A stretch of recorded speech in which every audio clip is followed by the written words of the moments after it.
Olá pessoal, olá a todos.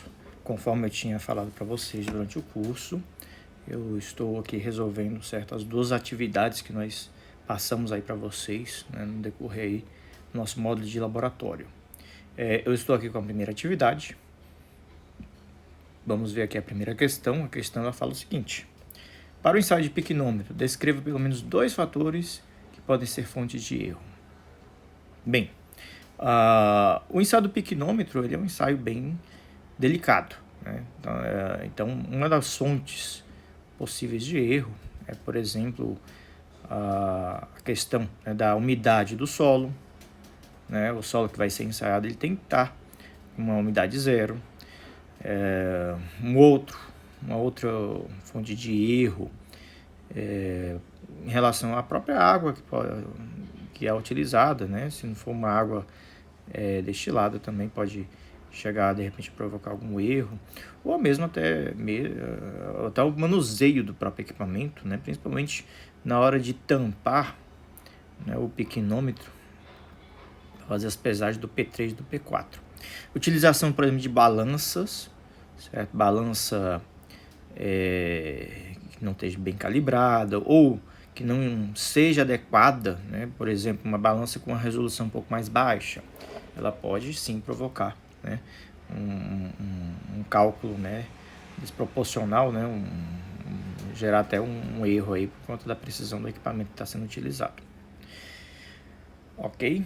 A segunda questão bem simples. Eu tenho aqui o P1, P2, P3, P4, a temperatura de 15 graus. Ele pede para calcular a densidade. Bem, gente, aqui eu posso inclusive deixa eu aqui abrir ele como formulário. Pronto, deixa eu copiar essa tabelinha aqui. E eu vou fazer o seguinte, eu vou abrir aqui a ficha da prática 1.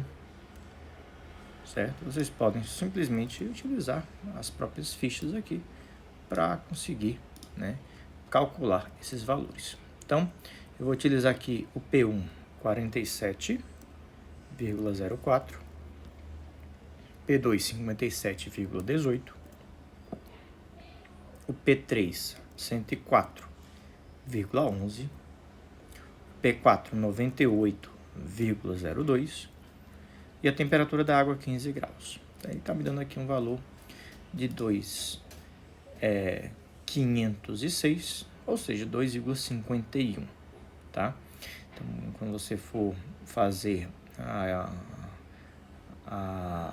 apresentar, né, o resultado final, você deve apresentar em 2 casas decimais, tá? Mas quem fez aí apresentando 3 casas decimais, eu não cortei ponto. Vamos lá, deixa eu voltar aqui para a questão 3. Mesma coisa, bem simples, calcule aí o peso específico. Você pode utilizar o cálculo, né, convencional, ou pode utilizar também a planilha. Eu vou calcular aqui utilizando a planilha, gente, até para dar mais celeridade aqui, certo, ao nosso problema. Então, deixa eu só abrir aqui a planilha da prática 2, balança hidrostática. Deixa eu colar aqui. Ok. Então, aqui você coloca a massa do corpo de prova. Aí tem que ter um pouco de cuidado. Vocês notam que eu não coloquei na sequência aqui. Então, só tem que ter um pouco de atenção. A massa do corpo de prova, 135,27, 137,43 e 125,33. E vocês podem ver que a questão é uma questão simples, mas eu coloquei, inclusive, não na mesma sequência da planilha, até para ver a questão da atenção de vocês, tá? Se desse um resultado absurdo, faria parte da avaliação, vocês fazerem uma análise crítica.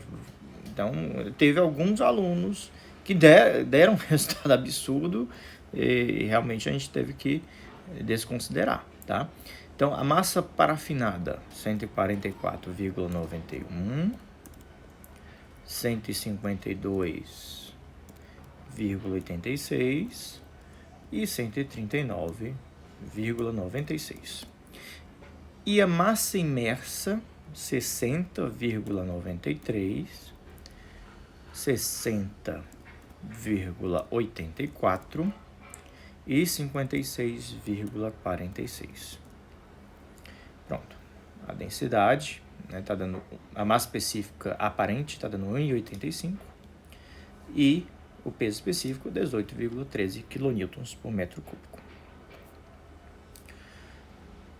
Ok. Quarta questão. Sobre o ensaio de granulometria, é correto afirmar? Bem, o ensaio de granulometria é sempre realizado com a amostra completamente seca, umidade zero? Não. Inclusive, nós utilizamos uma amostra úmida, só que você, na hora do cálculo, só considera a parte seca da amostra, tá? Então, o item A está errado. Essa questão, muitos alunos tiveram, né, muita dificuldade em relação à interpretação, tá? O item B, a agitação das peneiras deve ser sempre realizada por um agitador mecânico? Também não. Eu falei durante a aula que você pode utilizar um agitador mecânico ou pode fazer certa agitação manual mesmo. No item C, para solos em geral, analisa-se a granulometria da parcela granular por meio de um peneiramento? Sim, exatamente, certo? Para parcela granular, você faz a avaliação por peneiramento. Se for uma parcela fina que tem um cílio de argila, aí requer, né, um ensaio específico, conforme nós falamos, que é sedimentação. O item D, não é possível realizar peneiramento em materiais pedregulhosos com diâmetro maior do que 4,8 milímetros? Errado, tá? Então, essa nossa resposta certa é o item C. A quinta questão, turma, é inclusive uma questão de concurso, uma questão que cabe aí um pouquinho mais de cuidado, mas vamos lá. O que ele fala? Os limites de consistência de um solo determinam suas características em relação à liquidez, plasticidade e contração. São chamados limites de Attenberg, devido ao cientista sueco que os pesquisou. O limite de liquidez é verificado através do aparelho Casagrande e significa o teor de umidade para o qual o solo apresenta características de um fluido denso e se diz no estado líquido. Sobre a realização desse ensaio de limite de liquidez, é estabelecida a norma 6459 da NBR, e aí marca a alternativa correta. Vamos lá. O item A. O tempo de homogeneização para uniformização da mistura deve estar compreendido entre 30 e 60 minutos, sendo maior intervalo para o tempo em solos mais argilosos. Não, nós falamos sobre isso durante a aula. Você deve procurar lá estabelecer pelo menos 30 minutos, certo? Para essa homogeneização, né, dessa umidade. O item B. Transferir parte da mistura para uma concha, moldando-a de forma que a parte central, a espessura seja da ordem de 20 milímetros, realizar esta operação de maneira que não fiquem bolhas de ar no interior da mistura. Correto. Esse item 2, esse item B, né, está correto. O item C. Colocar a amostra na cápsula de porcelana, ok. Adicionar água filtrada, não, já está errado, porque é água destilada. Em pequenos incrementos, amassando e revolvendo vigorosamente com auxílio de espátula, de forma a obter uma pasta homogênea, com consistência tal que seja necessário 55 golpes para fechar a ranhura? Não. A gente até falou que o máximo de golpes é 35. E o item D, após a repetição do ensaio, e esse item dele aparentemente parece estar certo, mas tem uma coisinha errada, tá, gente? Então vamos lá. Após a repetição do ensaio, pelos resultados, construiu o gráfico no qual as ordenadas em escala logarítmica representam o número de golpes e as abscissas em escala aritmética os teores de umidade, ajustando a reta pelos pontos assim obtidos, obter a reta no teor de umidade correspondente a 25 golpes, que é o limite de liquidez do solo. Tá tudo certo, com exceção de duas coisinhas.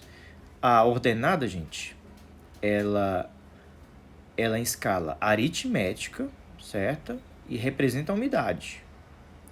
E a abscissa é em escala logarítmica e representa o número de golpes. Aí estava trocado. Aí é a mesma questão da atenção do aluno, se ia verificar, né, essa questão de forma correta.